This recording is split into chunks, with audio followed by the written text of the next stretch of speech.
Alright, it's Tommy in it. I asked Stampy 100 questions. I'm very interested because Stampy's huge, bro. I don't know if that was you guys' generation, but... Do you still play Minecraft for fun? It's pretty big. I never have. Whoa. For people who don't know, Had to click on it, bro. content pretty much every day. And intro's fire. From 2012 to 2016. How? It was like tough. Yeah. So breakfast would be dry cereal so I can eat it and edit one-handed. And you weren't f***ing knackered. Yeah, no, I was. It was completely unsustainable and then I burnt out and quit. This is a Minecraft legend, bro. So between 2012 and 2016, it really explodes. You become massive. Across like the channel over a month, so I'd kind of consistently get about 3 million per episode, like kind of every day. If you were to do a Mount Rushmore of Minecraft YouTubers, who would you put there? Oh, of course, it would have Tommy in it. No. Well, you can't. You know, in 2018, you announced you were taking a break. Yeah, I was like really just struggling. I'm never going to go back to being a YouTuber and doing videos. I'm kind of done, yeah. Probably kind of after this He's interview retired, in the next few man. years, like things are just going to be quiet from me publicly. So this is it. I mean, dude, if you think about it, this guy's set for Hello life, and man. welcome to 100 Questions with me, Tom Simons. Now look, this is the first episode on my brand new channel, so you're definitely not subscribed. So if you can, before we get into this amazing conversation, please scroll down and subscribe. And if you can just double check, that'd mean the world. Now, today's guest is genuinely one of the most important figures in Minecraft and YouTube history. You might know him from his lovely work. You might know him as the loud orange cat man. Or maybe you might know him as one of the best role models Gen Z has ever had. Everyone I know that's my age says the exact same thing. He was my childhood. In recent years, he stepped away from YouTube, even saying goodbye to his much-loved Minecraft world. But today, for the first time in a very long time, we're looking back at the past decade, the highs, the lows, the impact, in a way that you've never seen before. Ladies and gentlemen, please welcome to the show, Stampy. You warned me that's about a fire the intro. intro. I wonder how many takes that took. Intro I've ever had. Yeah, my head's just swollen. It's so good to have you here. Now, Stampy or Joseph or Joe, what should I be going with? I mean, my friends call me Joe. So if you want to call me Joe, if you call me Stampy, that's fine. Most people are my friends, I guess, because most people will still call me Stampy. Okay, all right. I'll go for. It's going to be hard. I'm going to try for Joe. Joe. No, it's not okay. Look, okay, Stampy. Joe, this show is very simple. I have 1 hour and I've got to get through 100 questions in that time. Every question counts. And the moment I run out, what are you eating, the interview AirKirby? is over. Domino's pizza. And this right here, this is my final question. The question I want to ask you the most. The meat lovers. But we'll save that to the end of the show. Stuffed crust. Well, it's suspenseful. It keeps retention. Well, should we dive in? Let's do it. Yeah. Okay. So look, Stampy, I know you. I'm a fan of you, but I think we should start from the beginning and set the scene from before you were you're the YouTuber. Okay? Yeah.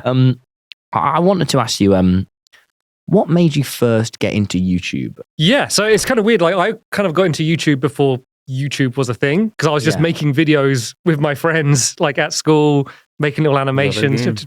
Like it was when parkour took off. We were doing parkour. You do parkour? Yeah, but we couldn't do parkour. We would just jump off things and hurting ourselves and filming it all and doing montages and like Star Wars parodies and stuff. But we would just make them and then we'd watch them ourselves and go like, Mum, watch this. And they'd be like, oh, okay, at least you're not in trouble. Like, and then YouTube came along and it's like, oh, we could put them on this. Well, essentially, I remember Google Video. I used to upload to Google Video first. Wow. What the hell is a Google Video? I don't know. I mean, probably like 2003 or something, maybe. I don't know.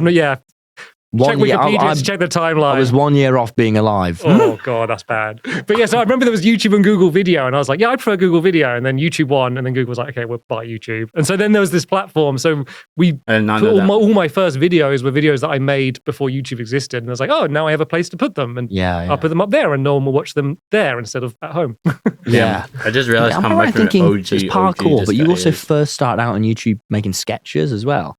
Yeah, I mean, just the sort of, it's probably the same for everyone, kind of like that sort of teenage, secondary school age. It's just stupid stuff Just that you get up to, like pranks and So it's all just that. But I mean, we were interested, It's like a we did podcast. some like more scripted stuff and we tried to do some more like had some friends that were like getting really into drama and they wanted to act, so we did some things where they could do something serious. So I always kind of had that. It all comes back to role playing, man. Video was kind of like the That's why easiest Dream way SMP is so to do that, big. at least the most fun, I think. Yeah, and was there any inspiration at that time with other YouTubers to watch, or was it? Yeah, just inspiration. Yeah, I mean, at that time, as I say, YouTube didn't exist. Yeah. This is before Minecraft or before. Oh my! YouTube. Before Minecraft. Yeah, Bloody hell. There was. I know sometimes it's hard to believe there was. I can't there was picture a time that, before man. Minecraft. Yeah. It was all black and white. It was horrible. It was a sad time, but there was a time before Minecraft. Oh wow!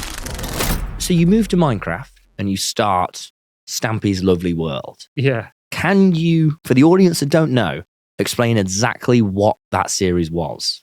Yeah. So originally it was just, I'm going to capture my first night of Minecraft. So it was my first time playing Minecraft. Wow. That was literally, episode 1 is my first time ever being in a Minecraft world. Flow So nowadays. I didn't know what it was going to be. I was just recording myself playing Minecraft. Yeah. And then it kind of eventually evolved to... How long had Minecraft been out at this point? So it just came out on Xbox 360. So it'd been out, including like alpha and beta, it'd probably been out for about 3 or 4 years. Maybe 3 years.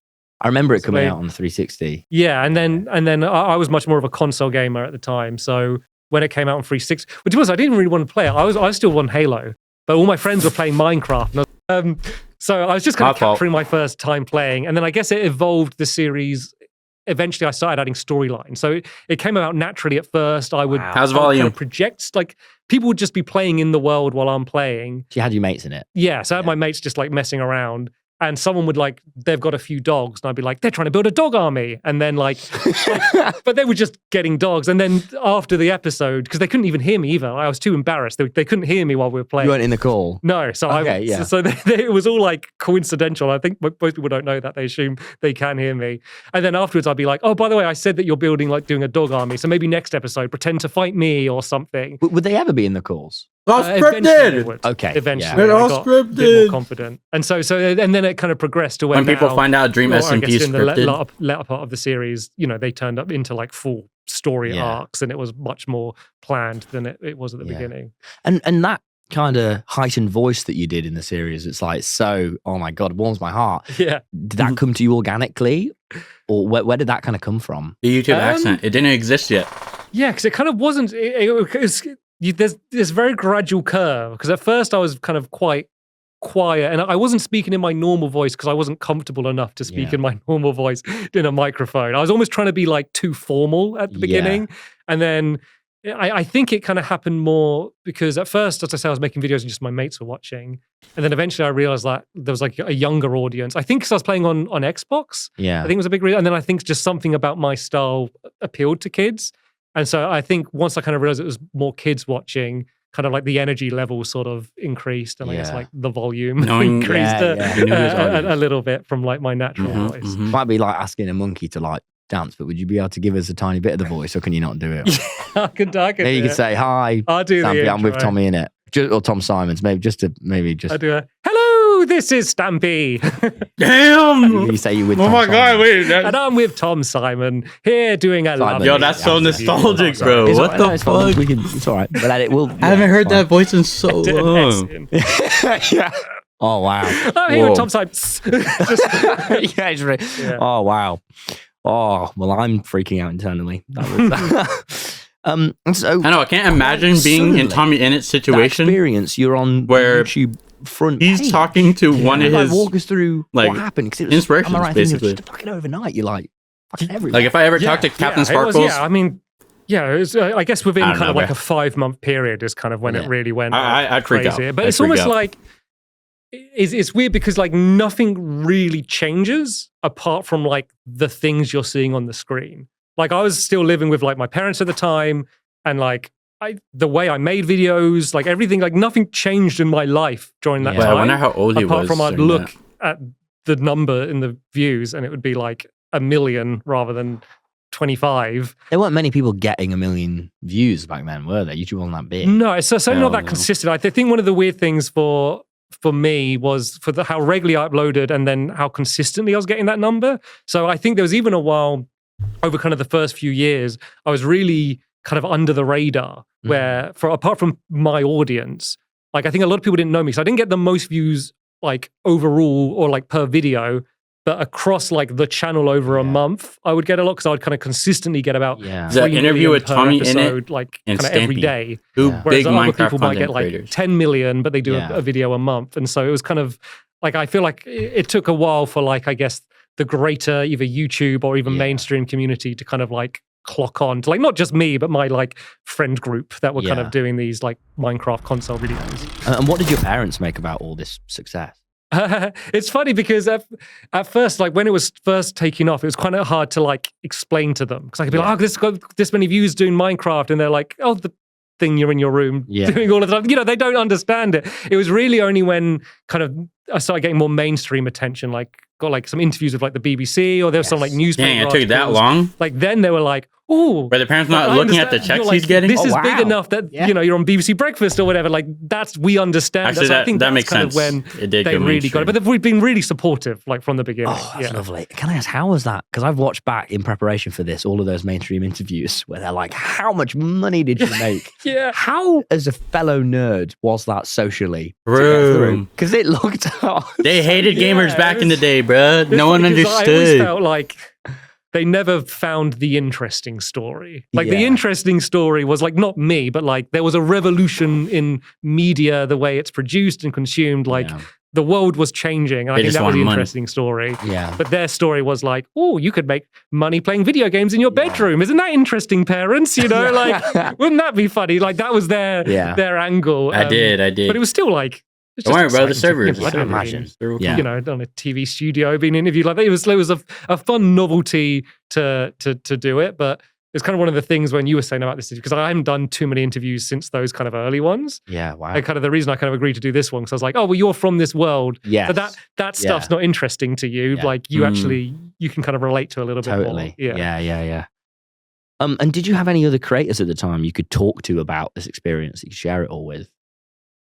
Yeah, I mean, I had like a friend group. It sounds similar to kind of maybe what you had as well, where I had a friend group that I didn't do YouTube with. I didn't know them through YouTubers. But then when I started doing it, they kind of started doing it as well. And so there's like kind of a group of friends that kind of we went through together. Squid. Yeah, so Squid was already doing YouTube, but like when we met, he had 2,000 subscribers and I had 1,000. And he messaged a bunch of YouTubers about collaborating and none of them replied apart from me. So we kind of, like we were doing YouTube already, but like very small scale compared to what it ended up being. So we really kind of, he's probably the main person who had a similar enough experience. Again, bro, that not until you see that next hardcore video coming out. To each other, like the changes that were early streams happening are in going to life, happen. I guess. Yeah. So right now I'd love to talk about Once what this the come out, actual though. content itself was like, because you go from, you know, just these Let's Plays to then this series that's doing quite well to then what I don't think would be an over-exaggeration to say the biggest series on YouTube. Yeah? At At the time, it really was, right? Definitely and at how the did you time, go bro. about creating There was character millions, and persona like and Stampy? every single episode. Kind of like the name, it was all super accidental. Like I never for once sat down was like, he's going to be a cat and he's going to do this and blah, blah, blah. Like it was all just happen. I mean, even like where did the cat skin come from? So yeah, that was a complete accident. So I did a video that was showing like they added like a skin pack. Yeah. And it was a free skin pack, but you had to download it somewhere weird. So I did a video, just like a tutorial showing, this is how you download these skins. And I was like, there's this skin, showed them. And then just from the line of skins, that was the last one. Yeah. So when I finished that video, I just ended up staying that skin. Yeah. And then so when I started the next video, I was still that skin. Pretty good skin. Yeah. And then it's not even a cat, but I ended up calling it. What is it? It's from a game called Dust Elysium Tell, and it's like a Nimbat character. And so it's just, but I called Nimbat. It's like a flying thing. You're ruining my childhood here, mate. What? But I called it a cat, and as I said, you can kind of project onto anything. So if I called it a cat nowadays, people see it as a cat. It's a fucking cat if I call it a cat. Yeah. If I say it's a cat, it's a cat. But it's like in my video, say if like a character walks in, I'd be like, oh, you're looking sad. It's like, they're just standing there. Like, they're not. But it's a cat. I totally get that. To try and bring out a character. So it was all completely organic and natural. Initially, these videos have swearing in and you're kind of edgy with your mates, but why did you then choose to keep it child-friendly content?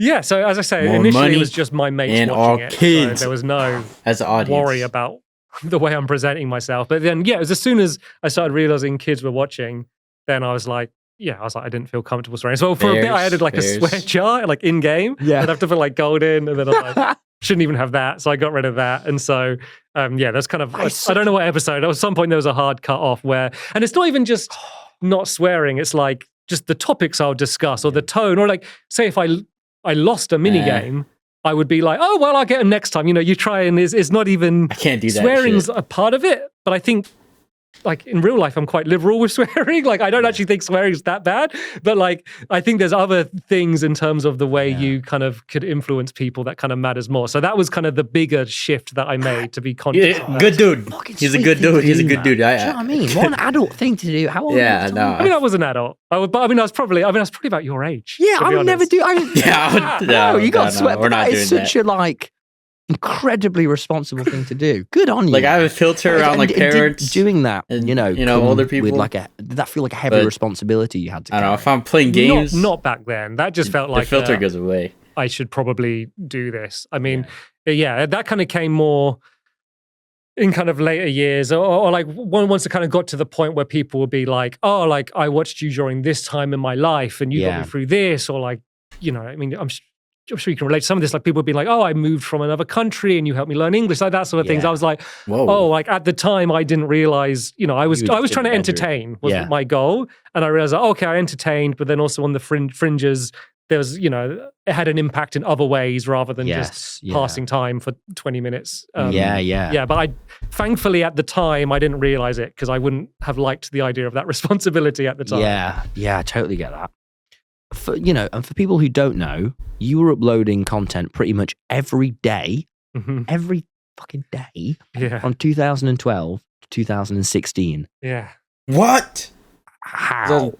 Jesus. Yeah, I mean, I couldn't now. But it was a Minecraft video every single day, and then other stuff on top of it. I mean, it was just all I did. It was like my life. Like I sacrificed basically every other part of my life to and I'm not like I'm someone who's really against the grind culture and like, if you're not waking up at 5 a.m. and doing 2 workouts before you begin your day, are you even hustling? I'm super against that mindset. I'm like, hey, have a life balance. People have but mod apps. At the time, I was loving it so much and I was so passionate and I wanted to do it.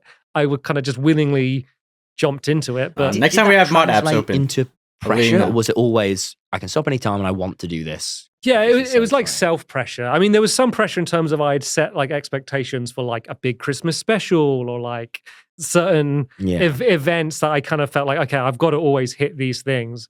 But it was very... Oh, no, it's like a role no that one externally like I was give putting to other pressure on people me. I guess for the chat. the only person kind of is like the audience as a whole of audience expectations of trying to, kind of one-up myself with things. But, I kept it quite small. I didn't build up a production company or anything. So it was all just me. What did a typical day look like in that time? So I mean, this is where things get interesting. 2013, 2014. 2013. So daily uploads on YouTube. Try and record most like afternoon and evening, and then morning would be your editing. So breakfast would be dry cereal, so I can eat it and edit one-handed. Yeah. Wait, and it would be, did he not have editors? Like waking up like 11 a.m. Your parents at this point? Yeah, living at home with my parents. And so then editing most of the day. And then the way I'd do a Minecraft video every day was I'd have some series where I could record like 4 or 5 in a row, would be the easy ones. And then I'd have like one episode that might take a long time to make. So I could have then time to do that. So I generally have almost like a TV style schedule, whereas like Wednesday is this and Thursday is this. So I had those set ones. And then I'd stockpile them enough to give myself time. And you weren't fucking knackered? Yeah, God damn, bro. It was completely unsustainable. And then I burnt out and quit. Yeah, but still, he did that shit for like 3, 4, 5 years. There's a strategy to make it. It was not good. But I mean, in a way, it was fun. And I was young enough that I could kind of do it. Like, I couldn't do it now.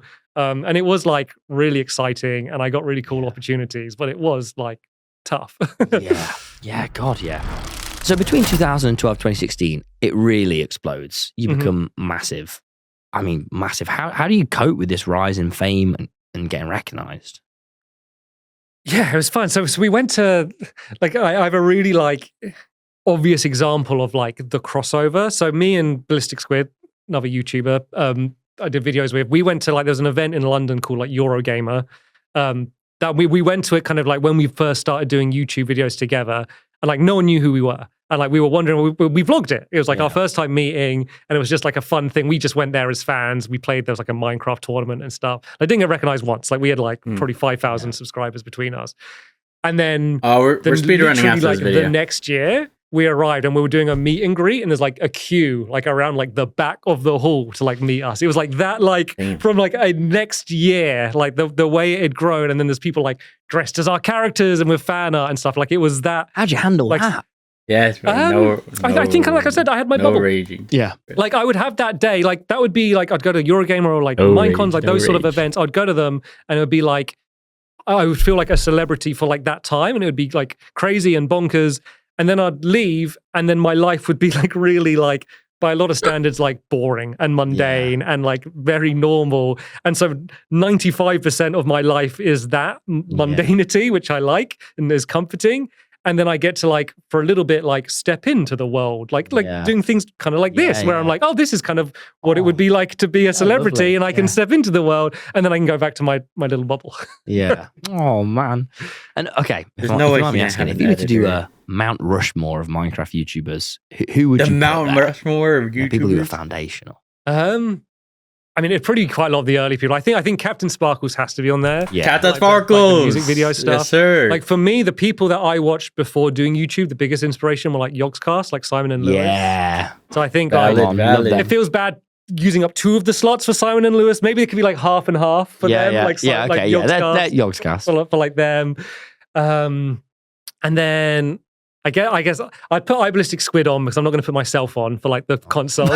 for the Minecraft console generator. I'm not going to say me when you ask me that question. There's one you're missing. You know there's one you're missing. Yeah, and then of course it would have Tommy in it. No. Well, too kind, but you know. Well, maybe Dan. It's got to be Dan. Yeah, Dan TVM. What? But then I would want someone of your generation, so like yourself or like Dream or something. No, Techno. Techno, yeah. Techno, that's valid. Yeah. So wait, okay, my Mount Rushmore of Minecraft YouTubers. Captain Sparkles for sure. Number 2, who else did I watch?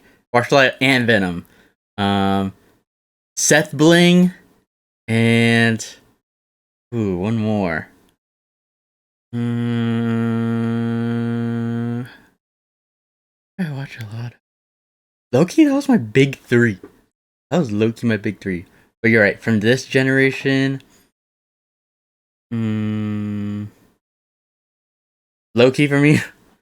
I'm putting Feinberg up there. I'm putting Feinberg, bro. Oh my god. No, I can't. Wait. Captain Sparkles? No, I'm sorry, Ant Venom. Ant Venom's getting booted. No, wait. Captain Sparkles for sure. I need someone for my speedrunning era.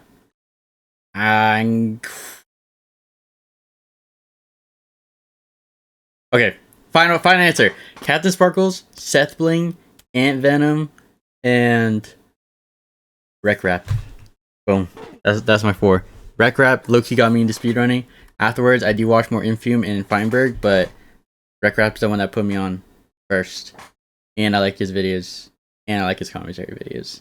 That's like my recent Minecraft YouTuber. Final answer. I think, I don't know, that's probably too many heads, but yeah, we'll squeeze it in. Oh, wow. Thank you, man. So, look, now I want to talk about, in 2018, you announced you were taking a break. Yeah. And correct me if I'm wrong, you haven't returned to the sort of daily grind since. Daily grind now is impossible, bro. Yeah, I was just completely burnt out. Yeah, I was like really just struggling. Like, I mean, like it's really hard. With Let's Plays, especially unedited Let's Plays, like the fun really has to happen in the recording process. With editing, you can kind of sometimes add a lot of the fun afterwards with sound effects and zoom ins and stuff. But where, like, if I'm not having fun recording it and I'm faking it, like that doesn't work long. Like, it's not fun to do. The audience might not realize immediately, but eventually they'll pick up on it. So I kind of realized, like, if I am going to continue at all, I need a break. So the plan was to, it kind of did happen, was I wanted to get better at writing. So I took the time off to write novels. And so I wrote 3 novels that I've not published or done anything with, but was really fulfilling. Wow. Do you think you will at some point? Maybe. I'm tempted. So it's storytelling, bro. The problem was because I've never written like long form like that before. And did you finish at writing? They have a beginning and an end, but they're not like edited. Okay. They're not like I couldn't the next step isn't just releasing them. There was okay. Because the problem is I wrote the first one and that was fine. Then I did the second and the third one, and then I went back to the first one and I was like, oh, it seems rubbish now because I've got better during the process. Yeah. And then I was like, oh, I should either heavily edit the first one or rewrite it. So I started trying that and I was like, oh, that isn't as fun.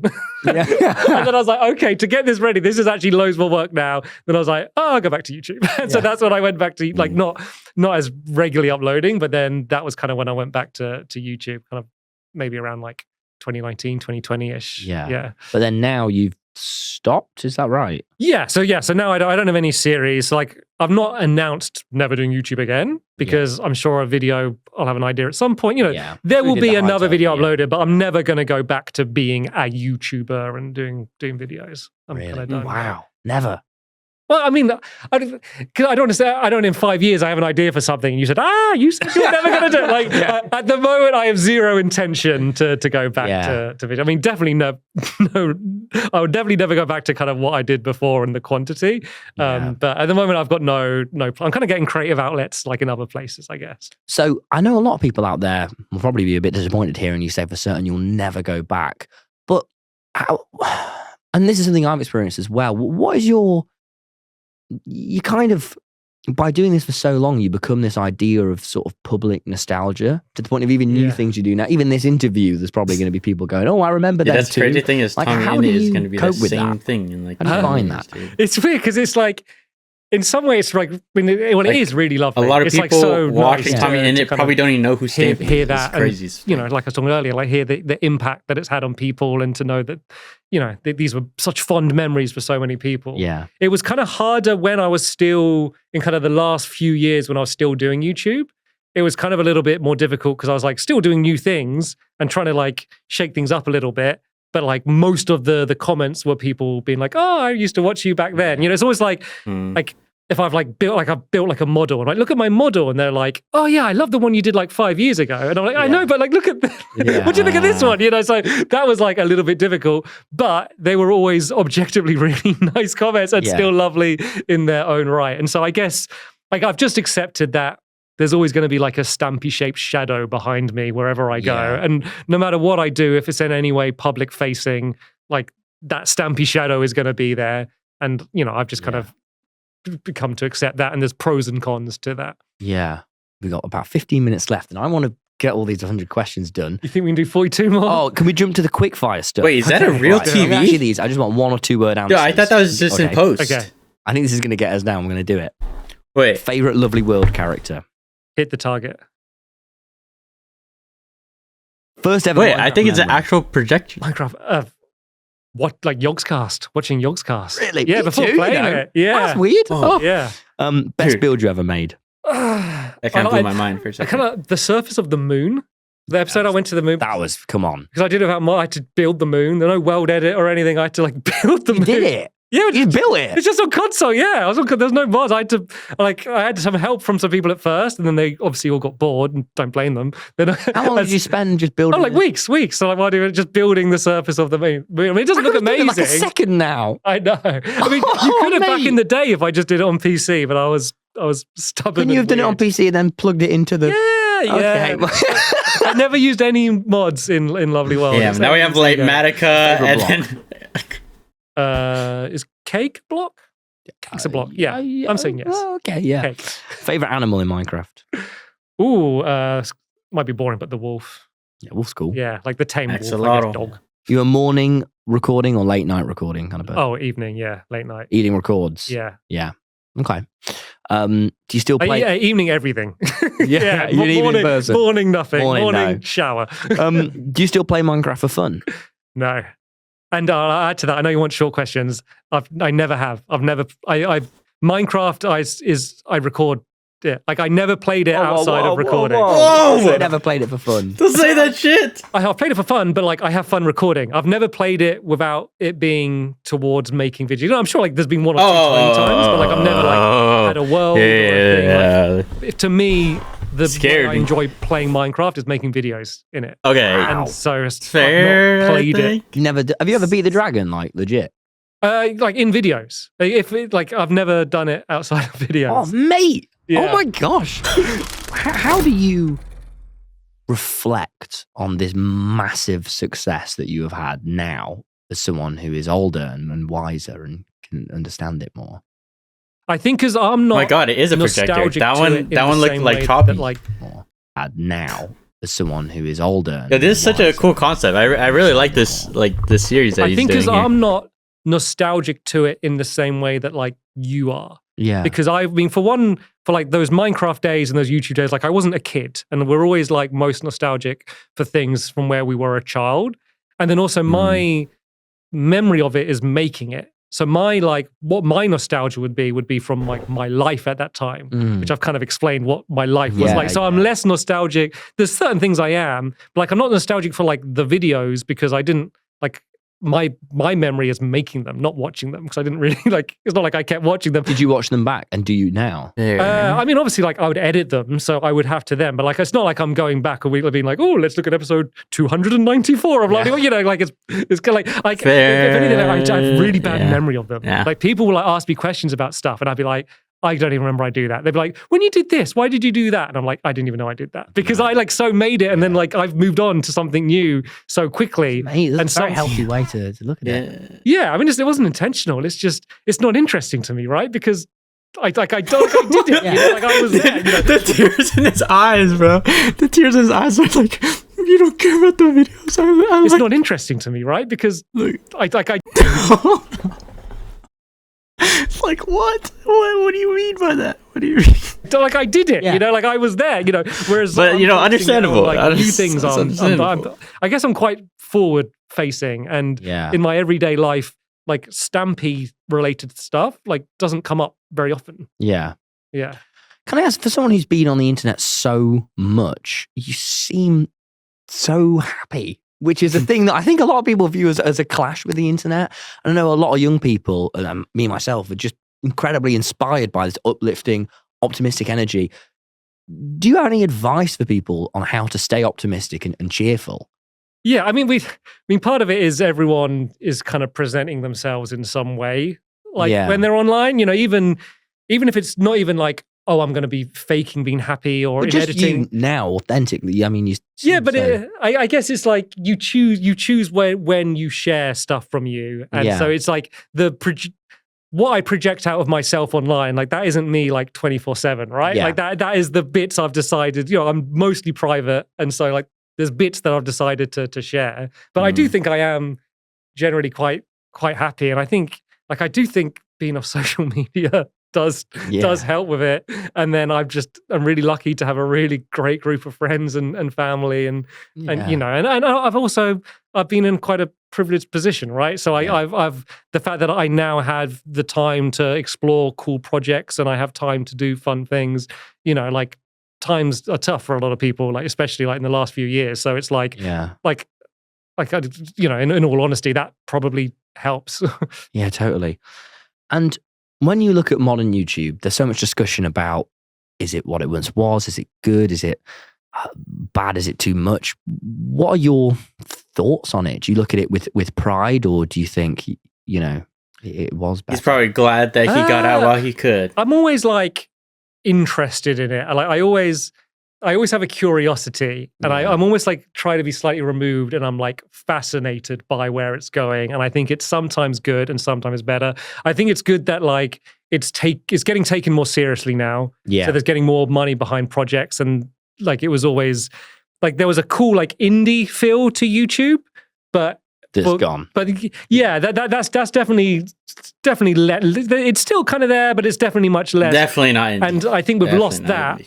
But there's people that had bigger ambitions that wanted to do like, you know, projects that need like budget or access, and those weren't available, and those are now available. Yeah. But then with that does add more kind of gatekeepers and more restrictions. So like I think it's good and bad. So I guess I wouldn't say overall whether I think it's better or worse, but I'm just kind of fascinated at where it's going. I think it's exciting.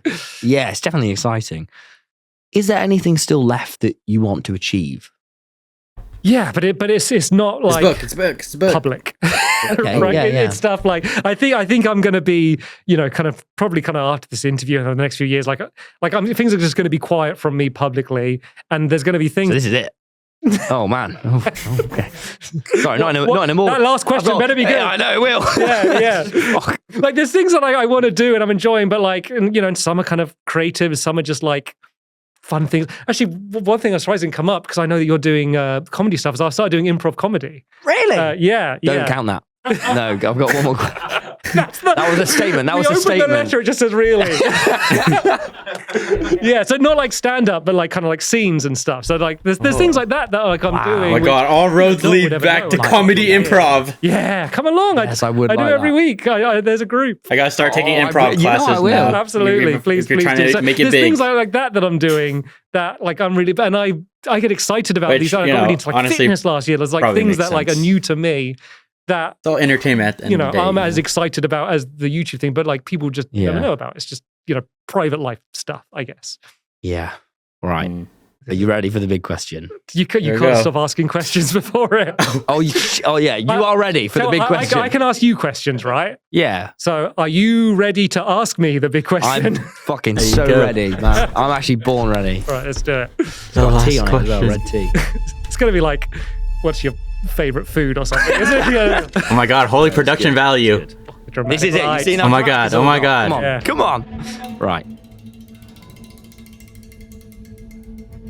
Hold in for suspense. Yeah, it's good. Cool. Okay, all right. Sorry, I'm excited. If you were starting today at 18, Joe, would you do it the same way? Oh my god. Would you avoid YouTube? Today. Ooh, that's like quite an ultimatum. So I can't. So it's either exactly the same or avoid YouTube altogether. Would you do it the same way? Just answer the damn question, I Joe. wouldn't do it the same way. No, I'd do it. You can't do it the same way, bro. Ow. I would do. I'd It have is a better so work-life much balance. harder to do it I'd have the a same better way. name than Stumpy Long Nose. I wouldn't swear from the beginning. You know, like hindsight is so helpful. But those are the building blocks to get to Yeah, where you are, I don't think though. it would be drastically different because I made the style of video that I enjoyed. But yeah, there's definitely things that would be different. And, You don't look back on with many regrets at all. That's no. Imagine not Stampy a huge amount of SMP. regrets, no. oh, that's excellent. Oh man. Well, look, mate, this has been Damn, good video, though. fucking awesome. Quite Good frankly, video. I know me and tons of people at home are like, oh, mate, I'm actually a bit of a loss of words. It's been very special for me. Thank you so much for being our first guest on here on 100 questions. Stampy, you are a legend, and I know whatever you do in the future is going to be fucking brilliant because you just have so Damn, much 22. positivity and joy and warmth that radiates from you. It's amazing, man. So thank you so much for doing this. I really appreciate it. Yeah, thanks for asking me. It's been great. Oh, Wow. thank you, man. Come on. Wow, good series. Good series. I was going for a 7 up. handshake, 7 but up. we was Yeah. 7 up. We got to do it. We ended it. Bye. Oh We yeah, gotta shall do it, we? yeah. Should we end on one of those? Damn. You ready? Oh, Yeah. 3, 2, 1. Bye. So many cameras. I didn't know which one to look at. I'm like, Hello, everyone. Thank you for dude, watching. holy production value. That was good.